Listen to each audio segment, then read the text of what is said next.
ओम नमः शिवाय। ओम नमः शिवाय। शिव हरि बच्चे बोलो श्री कृष्ण भगवान की जय। सदा भवानी दाहिने सम्मुख रहो गणेश रामा सम्मुख रहो गणेश। पांच देव रक्षा करो ब्रह्मा विष्णु महेश सियापति राम जय जय राम। मेरो मन बसियो सीताराम।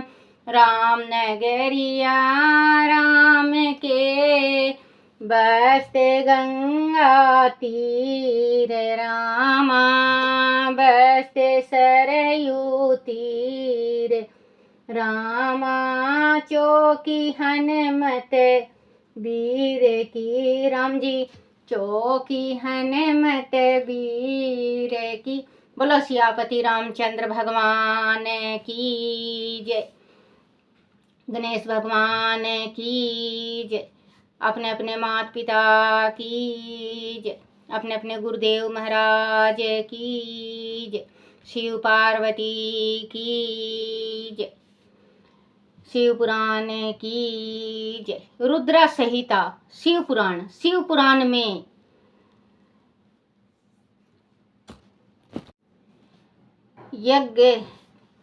यज्ञदत्त कुमार को भगवान शिव की कृपा से कुबेर पद की प्राप्ति तथा उनकी भगवान शिव के साथ मंत्री। सूत जी कहते हैं, मुनीश्वर ब्रह्मा जी की यह बात सुनकर नारद जी ने विनय पूर्वक उन्हें प्रणाम किया और पुनः पूछा, भगवान भक्त उत्सल भगवान शंकर कैलाश पर्वत पर कब गए और महात्मा कुबेर के साथ उनकी मंत्री कैसी हुई? पारिपूर्ण मंगल विग्रह महादेव जी ने वह क्या किया, वह सब मुझे बतलाइए। इसे सुनने के लिए मेरे मन में बड़ा कौतूहल है। ब्रह्मा जी ने कहा, नारद सुनो, चंद्रमौली भगवान शंकर के चरित्र वर्णन करता हूँ। वह कैसे कैलाश पर्वत पर गए और कुबेर की उनके साथ किस प्रकार मंत्री हुई, वह सब सुनाता हूँ। कंपिलय नगर में यज्ञदत्त नाम से प्रसिद्ध एक ब्राह्मण रहते थे, जो बड़े सदाचारी थे। उनके एक पुत्र हुआ जिनका नाम गुणनिधि था। वह बड़ा ही दुराचारी और जुआरी हो गया था। पिता ने अपने उस पुत्र को त्याग दिया। वह घर से निकल गया और कई दिनों तक भूखा भटकता रहा। एक दिन वह नैवेद्य चुराने के लिए इच्छा से एक शिव मंदिर में गया। वह उसने अपने वस्त्र को जलाकर उजाला किया। वह मानो उसके द्वारा भगवान शिव के लिए दीपदान किया गया। तत्पश्चात वह चोरी में पकड़ा गया और उसे प्राण दंड मिला। अपने कुकर्मों के कारण वह यमदूतों द्वारा बांधा गया। इतने में ही भगवान शंकर के प्रसाद वहां पहुंचे और उन्होंने उसे उनके बंधन से छुड़ा दिया। शिवगणों के संग से उनका हृदय शुद्ध हो गया था। अंत वह उन्हीं के साथ तत्काल शिवलोक में चला गया। वहां सारे दीप भोग का उपभोग तथा उमा महेश्वर का सेवन करके कालांतर में वह कलिंग राजा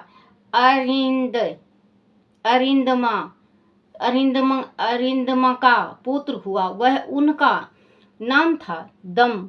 वह निरंतर भगवान शिव की सेवा में लगा रहता था। बालक होने पर भी वह दूसरे बालकों के साथ शिव का भजन किया करता था। वह क्रमशः युवा अवस्था को प्राप्त हुआ और पिता के परलोक गमन के पश्चात राज सिंहासन पर बैठा।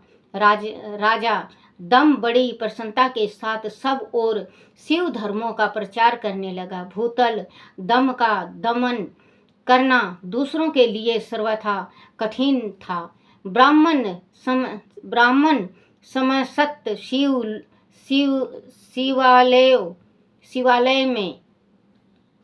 शिवालय में दीप दान करने के अतिरिक्त वह दूसरे किसी धर्म को नहीं जानते थे। उन्होंने अपने राज्य में रहने वाले समसत ग्राम अध्यक्षों को बुलाकर यह आज्ञा दे दी कि शिव मंदिर में दीप दान करना सबके लिए अनिवार्य होगा। जिस ग्रामाध्यक्ष के गांव के पास जितने शिवालय हो वह बिना कोई विचार किए सदा दीप जलाना चाहिए। आजीवन इसी धर्म का पालन करने के कारण राजा दम ने बहुत बड़ी धर्म संपत्ति का संचालन कर लिया। फिर वह काल धर्म के अधीन हो गए।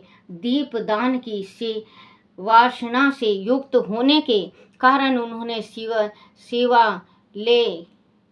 शिवालयों में बहुत से दीप जलवाए और उनके फल स्वरूप जन्मांतर में वह रत्नमय दीपों की प्रभा के आश्रय हो अलकापुरी के स्वामी हुए। इस प्रकार भगवान शिव के लिए किया हुआ थोड़ा सा भी पूजा या आराधना समय अनुसार महान फल देता है। देखो बच्चों, थोड़ा सा भी अगर कोई शिव जी का पूजा करता है, जरा सा भी पूजन करता है, तो उसको बहुत बड़ा फल मिलता है। पूजन का यह आराधना शिव के लिए किया हुआ थोड़ा सा भी पूजन या आराधना समय अनुसार महान फल देता है। ऐसा जानकर उत्तम सुख की इच्छा रखने वाले लोगों को शिव का भजन अवश्य करना चाहिए। वह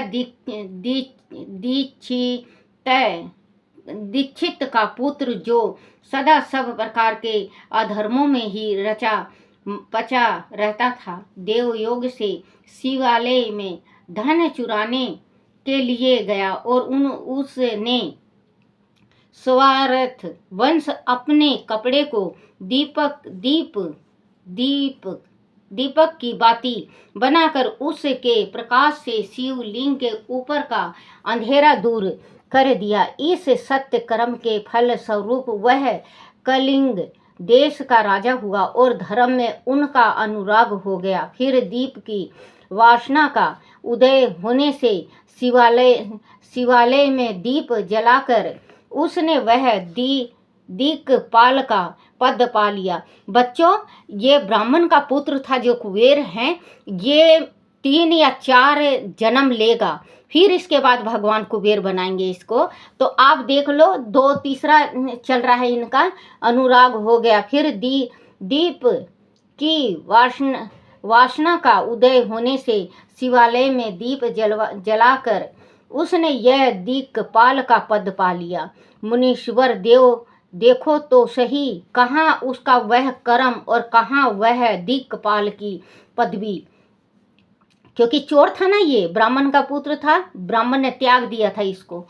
क्योंकि ब्राह्मण का कर्तव्य भूल के गलत काम करने लगता है, तो उस पहले के ज़माना में माँ बाप उसको त्याग दिया करते। अब तो नहीं त्यागते, अब तो एक ही होता है, क्या त्यागेंगे, क्या रखेंगे। कहते हैं एक आँख का क्या देखना और क्या बंद करना और क्या खोलना। तो वही है बच्चों, पहले तो 100 बच्चे हो जाया करते, तो जो अपने धर्म से भ्रष्ट हो जाया करता उसको छोड़ दिया करते। तो ये इसका तीसरा जन्म है। दीपमाला का इसका दीपपाल की तीसरा जन्म हो गया इसका। मुनीश्वर देखो तो सही, कहाँ उसका वह कर्म और कहाँ वह दीपपाल की पदवी जिसका वह मानव धर्म प्राणी इस समय यह उपभोग कर रहा है। तात वह तो उसके ऊपर शिव के संतुष्ट होने की बात बताई गई। अब एक चित्त होकर वह सुनो कि किस प्रकार सदा के लिए उसकी भगवान शिव के साथ मित्रता हो गई। मैं इस प्रसंग का तुमसे वर्णन करता हूँ। नारद, पहले के पाहकल्प की बात है। मुझे ब्रह्मा के मानस पुत्र पुलस्त्य से विश्वा का जन्म हुआ और विश्वा के पुत्र वैश्रवाण कुबेर हुए। उन्होंने पूर्व काल में अत्यंत उग्र तपस्या के द्वारा नेत्रधारी महादेव जी की आराधना करके विश्वकर्मा की बनाई हुई इस अलकापुरी का उपभोग किया। जब वह कल्प व्यतीत हो गया और मेधावाहन कल्प आरंभ हुआ, उस समय वह यज्ञदत्त का जो पुत्र ब्राह्मण था, उसका बता रहे हैं, पुत्र जो प्रकाश का दान करने वाला था, कुबेर के रूप में अत्यंत दुस्सह तपस्या करने लगा। दीप दान मात्र से मिलने वाली शिव भक्ति के प्रभाव को जानकर वह शिव की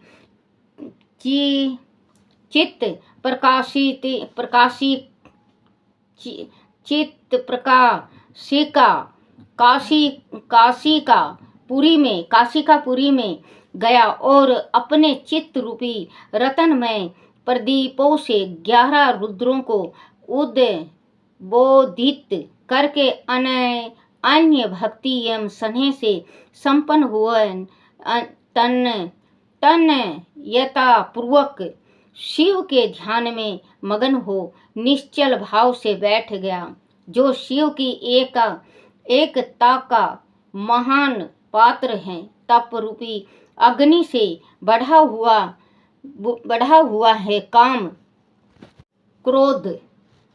क्रोधी महाविघ्न रूपी पतंगों के आघात से शून्य है। प्राण निरोध रूपी वायु शून्य स्थान में निश्चल भाव से प्रकाशित है। निर्मल दृष्टि के कारण स्वरूप से भी निर्मल है तथा सद्भाव रूपी पुष्पों से जिसकी पूजा की गई है, ऐसे शिवलिंग की प्रतिष्ठा करके वह तब तक तपस्या में लगा रहा जब तक उसके शरीर में केवल अस्थि और चरम मात्र ही अवशिष्ट नहीं रह गया। इस प्रकार उसने 10,000 बरस तक तपस्या की। तदनंतर शिव विशालक्षी पर्वत विशालाक्षी पार्वती देवी के साथ भगवान शिवनाथ कुबेर के पास आए। उन्होंने प्रसन्न चित्त से अलकापति की ओर देखा। वह शिवलिंग में मन को एक ग्रह करके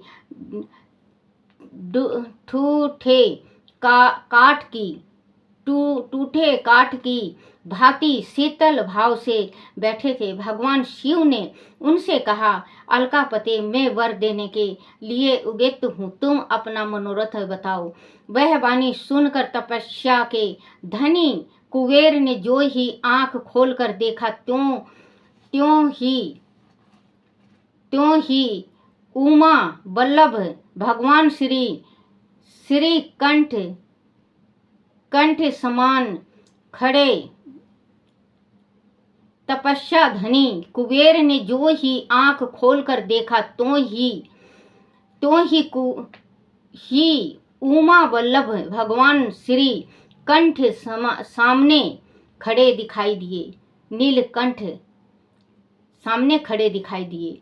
वह उदय काल के सहस्त्रों सूर्य से भी अधिक तेज सभी थे और उनके मस्तक पर चंद्रमा अपनी चांदनी बिखेर रही थी। भगवान शंकर के तेज से उनकी आंख चौंधिया गई। उसका तेज अति हत हो प्रतिहत हो गया और वह नेत्र बंद करके मनोरथ से भी परे विराजमान देवेश्वर शिव से बोले, नाथ मेरे नेत्रों को वह दृष्टि शक्ति दीजिए जिससे आपके चरणा बिंदु का दर्शन हो सके। स्वामी आपने प्रत्यक्ष दर्शन हो, यही मेरे लिए सबसे बड़ा वर है। इस दूसरे किसी वर से मेरा क्या प्रयोजन है। चंद्रशेखर आपको नमस्कार है। कुबेर की यह बात सुनकर देवाधिदेव महादेव उमापति ने अपने हथेली से उसका स्पर्श करके उन्हें देखने की शक्ति प्रदान की। दृष्टि शक्ति मिल जाने पर यज्ञदत्त के उस पुत्र ने आंख फड़फड़ा कर पहले उमा की ओर ही देखना आरंभ किया। वह मन ही मन सोचने लगा, भगवान शंकर के समीप यह सर्वस्वर्ग सुंदरी कौन है? उसने कौन सा ऐसा तप किया है जो मेरी भी तपस्या से बढ़ गया है? यह रूप, यह प्रेम, यह सौभाग्य और यह समीप शोभा सभी अद्भुत हैं। वह ब्राह्मण कुमार बार बार यही कहने लगा। जब बार बार यह कहता हुआ वह क्रूर दृष्टि से उसकी ओर देखने लगा, तब वामा के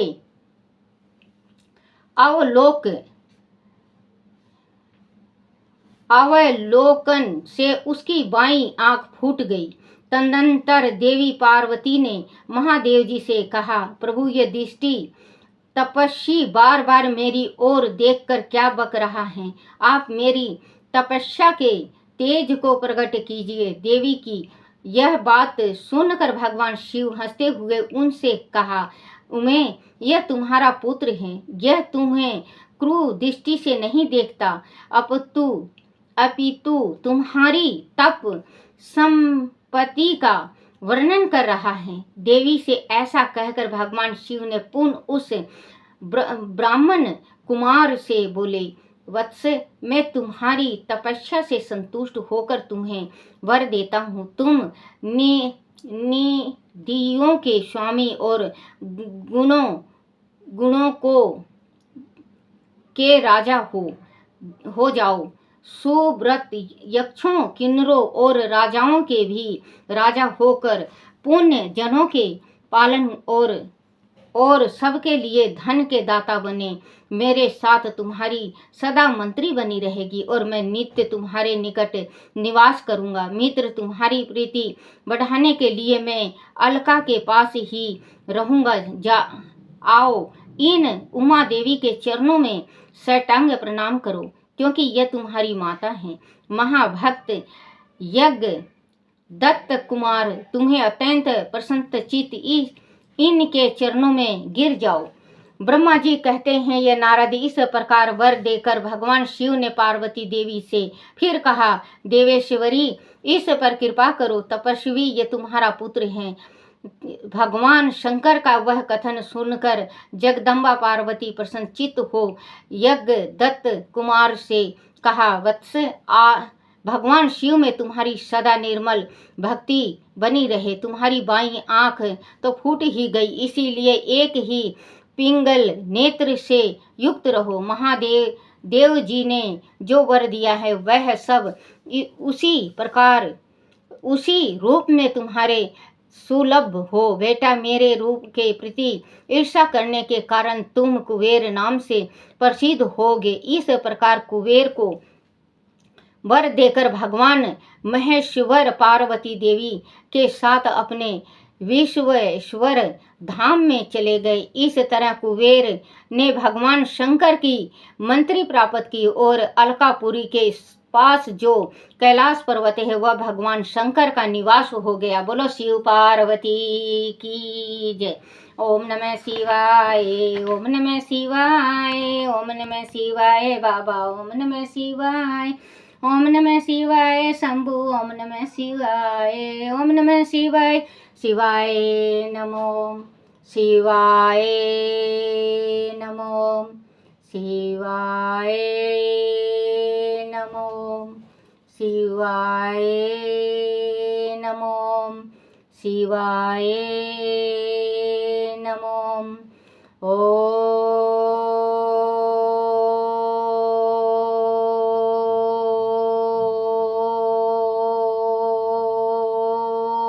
नमः शिवाय। बोलो शिव पार्वती की जय हो। है मेरे शिव पिता, मेरे से कोई भूल चूक हो जाए, कोई गलती हो जाए, कोई टूटी हो जाए, मुझे क्षमा करना क्षमा करना क्षमा करना। बोलो शिव पार्वती की जय। अपने अपने गुरुदेव महाराज की जय हो।